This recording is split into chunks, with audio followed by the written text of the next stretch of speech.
အားလုံးပဲ Merry Christmas ပါယေရှုခရစ်တော်ရဲ့ကယ်တင်ခြင်းနဲ့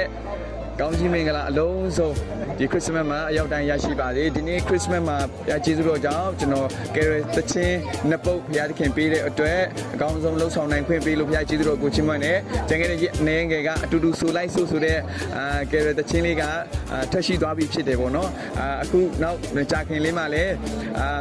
ဒီ Be Blessed ဆိုတဲ့နော်ဆုတောင်းနှုတ်ဆက်သချင်းလေးCarol ကျွန်တော် Carol singing ထွက်တဲ့အခါမှာအရှင်တွေကိုပြန်လဲနှုတ်ဆက်တဲ့သချင်းလေးပေါ့နော်ဒီသချင်းလေးကထွက်လာမှာဖြစ်တဲ့အတွက်အတူတူကအရင်သချင်းကိုလည်းနားထောင်ရင်းနောက်ထပ်ထွက်လာမဲ့သချင်းဟိုနှစ်ကထွက်ခဲ့တဲ့သတင်းကောင်းလေးတစ်ခုသချင်းလေးနားထောင်ရင်းပေါ့နော်ဒီနေ့မှာတော့ဒီ Christmas သချင်းလေးတွေနားထောင်ဖို့ကမှန်လို့ဆိုပါတယ်ဒီသချင်းလေးကို